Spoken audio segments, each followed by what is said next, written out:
Hello again, everyone. Edwin Learnard back once again in this YouTube astrological segment. We're going to be talking about transit sun, sextile, or trine one's natal south node. Now, when we're talking about this transit, it can be about creativity, life, action, drive, motivation, focus, and attention. This could be in harmony with what you're going away from, whatever you're trying to get away from, which is connected with the south node, whatever you're trying to leave behind.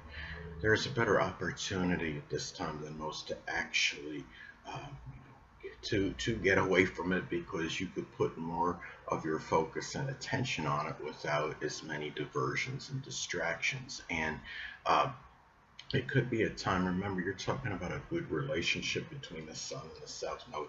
It could also, at the same time, keep in mind that this is a transit only lasts about 5 days, so it doesn't last that long. So, but it's still an important transit. It's important if you're trying to extricate yourself from a situation, connected with the south node that may be negative. Say if you have the natal south node in Aries in the seventh house, it could be simply in a situation where you're involved in a contentious or acrimonious relationship with a marriage partner or something, or maybe even a volatile battle, which with an open adversary.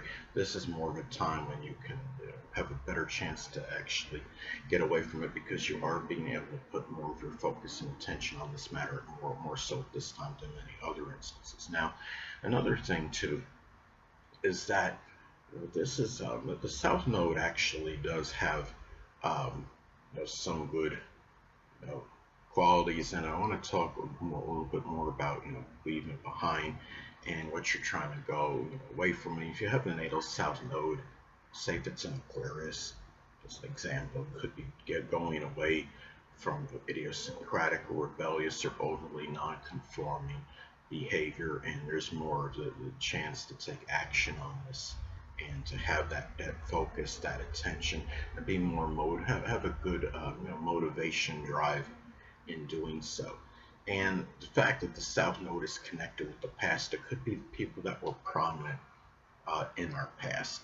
And for example, I mean, you might have, say if this is in the zodiac sign in Cancer in the 11th house, it could be a very clingy, tenacious friend. Uh, Maybe you're trying to, it could be a time where you could put more of that focus and attention on that person. It could be, say if this is in the South Node is in Capricorn in the 11th house is another example. It could be somebody that may have mentored astrology or something with computers or astronomy to you as another example. Now, another thing too is that when you have this transit, this could be a time to. I mean, the South Node is about what you're naturally proficient in, so it could be a time to, given that the South Node again is what you might some natural qualities and abilities. It might be a time where you could hone in on that more and be able to work on. It could be doing something in connection with that. I mean, if the natal south node say is in say it's in Virgo in the third house, it could be simply diagnosing or analyzing vehicles, or if you have the natal south node in Virgo in the fifth house, it could be analytical or intellectual fun, amusement, or enjoyment. Like my case, I have the natal south node in my fifth house, and it could also be manifest and extrapolating with sports data. The fifth house is connected with sports. Virgo can have a connection, I would say, with extrapolation analysis. You could be projecting numbers. But anyway, could also be a time to keep in mind the south node is also associated with overdeveloped and redundant qualities. Like say if the south node is in Aries, it can be very combative, quarrelsome, overly aggressive, you know, um, qualities.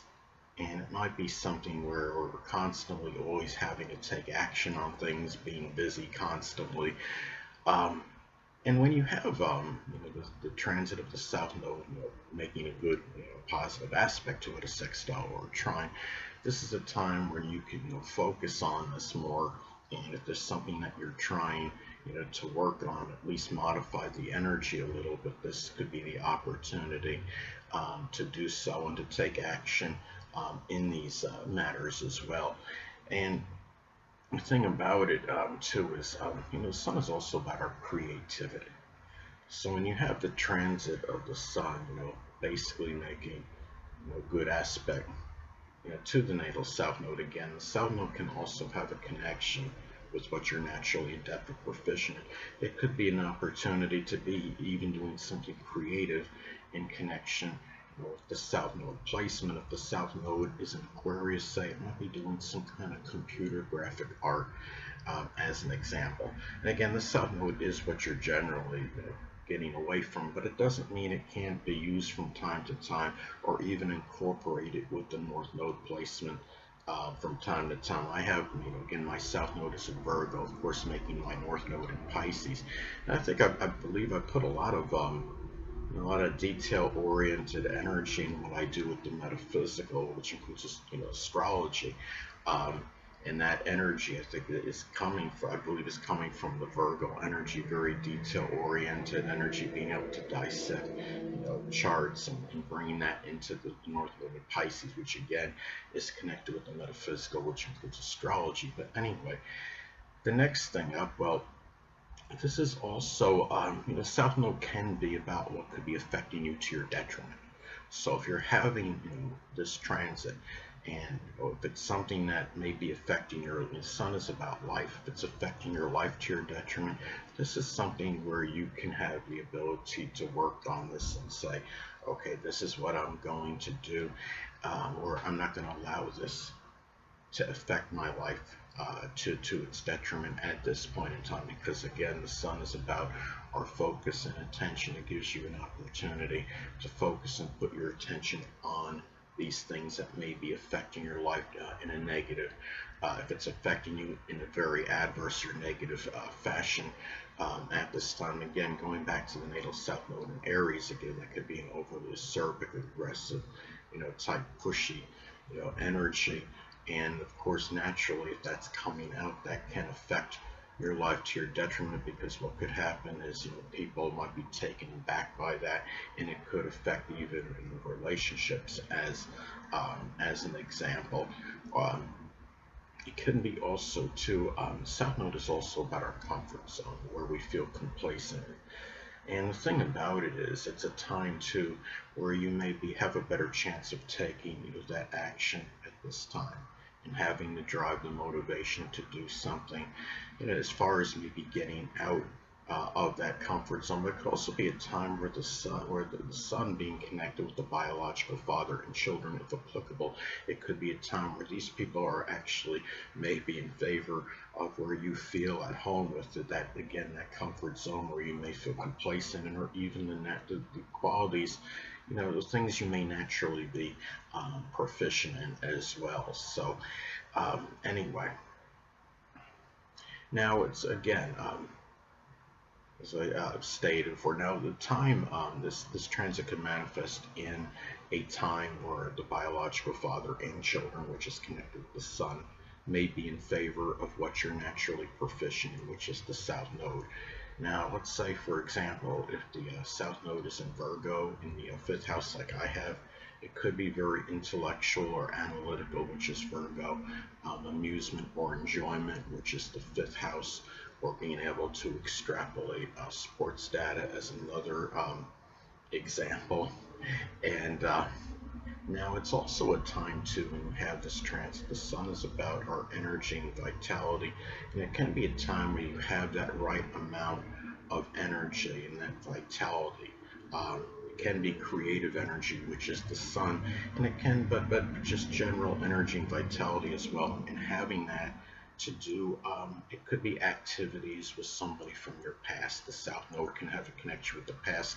It can be about people that were prominent in your past. Now, let's say, for example, if the natal south node is in Scorpio in the 7th house, maybe this was somebody who were involved with something extreme, which Scorpio, sports competition. 7th house is about competition. Scorpio is connected with what's extreme.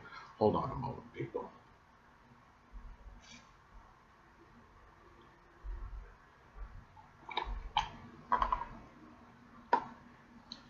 And also, too, it can be an auspicious time for taking action, which is the sun, and what you're leaving behind, which is the south node. And the thing about this is that, um, for example, let's say it can be something behind. It could be auspicious for leaving something, for taking action, which is the sun, and leaving behind, which is the south node, something that is not serving its purpose, that maybe is not be doing something productive for you. Now, the south node, say natal south node is in Capricorn in the fourth house as an example. It could be a depressing or limiting, which is Capricorn. It could be a family, which is the fourth house. It could be situation. Now, let's say also too, another way this transit may manifest, it could be where you can easily focus, which is the sun, on what may be affecting you to your detriment. Again, let's go back to South Node in Aquarius. It could be overly non-conforming or rebellious behavior or erratic behavior. Um, if the South Node is a natal South Node is in Gemini, it could simply be dissipating oneself through lack of having some kind of integrated purpose in life, and that those are some ways that and it could be a better opportunity to put your focus and attention on it. But anyway, people, that'll conclude this YouTube astrological segment. Until next time, people, Edwin Learnard saying stay well.